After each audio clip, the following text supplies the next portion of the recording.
আসসালামু আলাইকুম রহমতুল্লাহ বরকাত। আজকে আপনাদের সামনে একটু সময় নিয়ে দুইটা বিষয় আলোচনা করব। একটা জাতি, গোত্র বা দেশ সফল হওয়ার জন্য দুইটা জিনিসের প্রয়োজন। একেবারে আদিকাল থেকে শুরু করে আজ পর্যন্ত যে কোনো ধর্মেরই হোক না কেন, হিন্দু, মুসলিম, খ্রিস্টান, সবার জন্য এই দুইটা জিনিস প্রযোজ্য। তো মুসলমানদের জন্য একটা জিনিসের বিকল্প আছে, কিন্তু অন্য জাতির জন্য এই দুইটা জিনিসই প্রয়োজন, সফল হওয়ার জন্য বা বিজয় ছিনিয়ে আনার জন্য বা পৃথিবীতে টিকে থাকার জন্য। নাম্বার ওয়ান, সাংগঠনিক শক্তি। এটা মুসলমানদেরকে শুরু করে যে মুসলমানরা, যেমন আল্লাহ রসুল সাল্লাল্লাহু আলাইহি সাল্লামের জামানায় কিছু সংখ্যক মুসলমান যখন হলো, তখন তাদের বন্ডিংটা, ঐক্যটা এতটাই মজবুতি পর্যায়ে পৌঁছে গেল, যতটা মজবুত থাকলে পরে অন্য জাতির সাথে মোকাবেলা করা যায়, যুদ্ধ করা যায়। আল্লাহ সুবহানাহু ওয়া তাআলা তখন তাদেরকে অর্ডার করলেন যুদ্ধের কথা।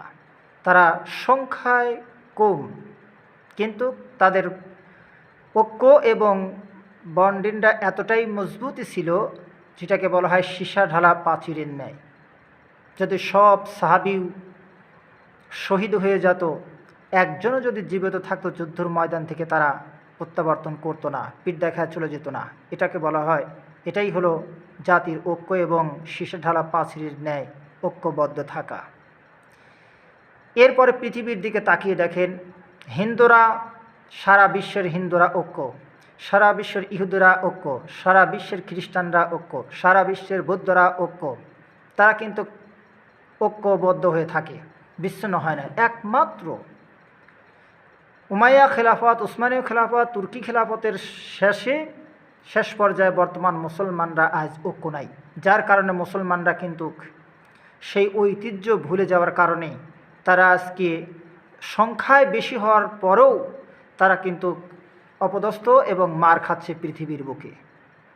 কিন্তু আজও যদি কোনো জাতি ঐক্যবদ্ধ থাকে, তাহলে তারা বিজয় ছিনিয়ে আনতে পারে।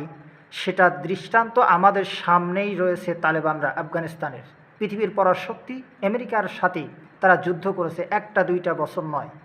যদি তারা ঐক্যবদ্ধ না থাকতেন, যদি তাদের সংখ্যার মধ্যে, দলের মধ্যে যদি ফাটল ধরত, বা তারা কেউ যদি বলতো যে আমরা আর কত, আমরা আর চাই না যুদ্ধ করতে, 1 বছর বা 6 মাস, 1 বছর 2 বছর পরেই তারা একটা অংশ ছেড়ে দিত। আর ছেড়ে দিলে পরে তাদের অর্থের অভাব হতো না, বা ক্ষমতা বা নারী, কোনো কিছুরই অভাব হতো না। কারণ যাদের সাথে যুদ্ধ করছে তাদের পৃথিবীর পরাশক্তি, তাদের কাছে কোনো কিছুর অভাব নেই। কিন্তু তারা দেখেন, এই যুগে তারা এতটাই ঐক্যবদ্ধ হয়ে রয়েছে যে সীসা ঢালা প্রাচীরের ন্যায় 20টা বছর ধরে তারা যুদ্ধ করেছে। আল্লাহ সুবহানাহু ওয়া তাআলা তাদেরকে বিজয় শুধু দেয়ই নেই, বরংস সাহাবীদের ওপর আল্লাহ তাআলা যেরকম সাহায্য এবং নুসরত আসতো, সেই রকম সাহায্য এবং নুসরত এসেছিল তালেবানদের উপর। আপনারা বিভিন্ন পত্রিকায় কিন্তু এগুলো দেখেছেন। অন্যদিকে ইহুদিদের কথা বলি, যেরকম ইসরায়েল, তারা ঐক্যবদ্ধ থাকার কারণে, তারাও কিন্তু সংখ্যায় কম, কিন্তু তারা ঐক্যবদ্ধ থাকার কারণে একটা অবৈধ রাষ্ট্র, যাদের কোনো স্বীকৃতি নাই, কিন্তু তাদের দিকে, দুনিয়ার দিকে তারা কিন্তু সফল। আজও বাংলার জমিনে যেই সমস্ত মুসলমান, যত মুসলমান রয়েছে, 99% মুসলমান রয়েছে বাংলার জমিনে। ওলামায়ে কেরাম তো লক্ষ লক্ষ ওলামায়ে কেরাম, একটা দেশ স্বাধীন, বিজয় ছিনিয়ে খেলাফত প্রতিষ্ঠা করা, এর চাইতে আর কি হতে পারে? এই যথেষ্ট। বাংলাদেশে যেই পরিমাণে ওলামায়ে কেরাম, দিনী প্রতিষ্ঠান, দিনী সংগঠন রয়েছে, যথেষ্ট, কাফি। কিন্তু ওই যে ঐক্য না থাকার কারণে, বন্ডিং না থাকার কারণে আজকে তারা বিচ্ছিন্ন, দলে দলে বিচ্ছিন্ন হওয়ার কারণে তারা কিন্তু দুর্বল, মার খাচ্ছে এবং মার খাবে কিয়ামত পর্যন্ত যদি এইভাবে থেকে যায়। এটা হলো ঐক্যের পাঠ গেল। দ্বিতীয় নাম্বার পাঠ, অর্থনৈতিক শক্তি। এই অর্থনৈতিক শক্তি প্রত্যেকটা জাতির জন্যই থাকা জরুরি। আপনি যদি অর্থ না থাকে, ঐক্য আছে অর্থ নাই, তাহলে লাভ হবে না। অর্থ আপনাকে থাকতেই হবে, এই অর্থনৈতিক শক্তি আপনাকে সংগ্রহ করতেই হবে। রাসূল সাল্লাল্লাহু আলাইহি ওয়াসাল্লামের যুগে পর্যাপ্ত অর্থ ছিল না। আমি আগেই বলেছি যে মুসলমানদের জন্য অর্থের বিকল্প আরেকটা জিনিস আছে, কিন্তু ইহুদি খ্রিস্টান বৌদ্ধ অন্য কোনো ধর্মের জন্য অর্থনৈতিক শক্তি এটা থাকতেই হবে তাদের সফলতার জন্য।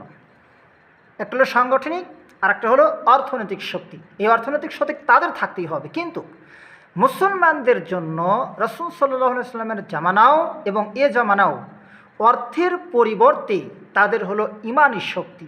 ইমানি শক্তিটা এতই প্রবল ছিল সেই জামানায়, এবং এই জামানায় তালেবানদের এতই ইমানি শক্তি ছিল যে পৃথিবীর পরাশক্তি আমেরিকার তার কাছে পারমাণবিক অস্ত্র আছে, বোমা আছে, ও সৈন্য আছে, অর্থ আছে, সব আছে, কিন্তু তালেবানদের কাছে কিছুই নাই, কিন্তু তাদের ইমানি শক্তি আছে।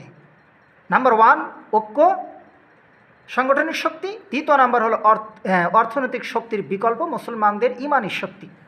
অবশ্যই অর্থনৈতিক শক্তি বর্তমানে প্রয়োজন আছে, তবে ইমানি শক্তি থাকার কারণে দেখেন তাদের একবারে অর্থনৈতিক অস্ত্র শস্ত্রের কাজ করেছে শুধু ইমানি শক্তি থাকার কারণে তালেবানদের। আজও পৃথিবীর মুসলমানরা যদি ঐক্যবদ্ধ থাকতো, 67টি যে যতটি আমাদের মুসলিম রাষ্ট্র আছে, এই প্রত্যেকটি মুসলিম রাষ্ট্র যদি ঐক্যবদ্ধ থাকতো, জীবনেও কোনো দিন আমেরিকা আমাদের দিকে চোখ তুলে তাকাতে পারতো না। অর্থ আমাদের যেমনটাই থাক না কেন, কিন্তু আজকে আমাদের ঐক্য না থাকার কারণে কিন্তু তারা যে কোনো জায়গায় এসে বাসাবাদের যে কোনো জায়গায় তারা হামলা চালিয়ে যাচ্ছে। আজ বাংলাদেশের দিকেই তাকিয়ে দেখেন, অর্থ যতটাই কম থাক না কেন, আমাদের উলামায়ে কিরাম যারা ইসলামিক সংগঠন আছে তাদের ঐক্যটা যদি থাকতো, আর ইমানি শক্তি যদি মজবুতি থাকতো, সীসা ডালা পাঁচিরি ন্যায় থাকতো, তাহলে আমাদের বিজয় কেউ ছিনায় নিতে পারতো না। এই বাংলাদেশে খিলাফত প্রতিষ্ঠা করতে বেশি টাইম লাগবে না। এসে মুসলমান, হে উলামায়ে কিরাম, তোমরা আপনাদেরকে আমি আবারও বলি, সব মতভেদ দূর করে দ্বন্দ্ব খোঁচাখুচি দূর করে প্রথম সাংগঠনিক শক্তির এটার কোনো বিকল্প নাই, আর অর্থনৈতিক শক্তির পরিবর্তে যদি আপনার ইমানি শক্তি মজবুত করেন, অর্থনৈতিক শক্তি বর্তমান প্রয়োজন। তবে এটা কম থাকলেও মুসলমানদের ইমানি শক্তি যদি প্রবল থাকে, অবশ্যই মুসলমানদের বিজয় কেউ ছিনিয়ে নিতে পারবে না। আল্লাহ তাআলা এই মুসলমানদের উপর এখনও সেই সাহাবীদের মতন রহমত এবং নুসরত এখনও জারি রেখেছেন, শুধু যদি আমাদের ঐক্য এবং ইমানের শক্তিটা প্রবল থাকে। আল্লাহ, আমি দোয়া করি বাংলার সমস্ত ওলামায়ে কেরামের মতভেদ দূর করে, সব কানাকাটি দূর করে, সকল মুসলমান সকল ওলামায়ে কেরামকে তুমি ঐক্যবদ্ধ করে দাও। সবাই আল্লাহুম্মা আমিন। ভিডিওটা বেশি বেশি শেয়ার করে দিবেন, অন্যকে দেখার সুযোগ করে দিন। আসসালামু আলাইকুম রহমতুল্লাহ।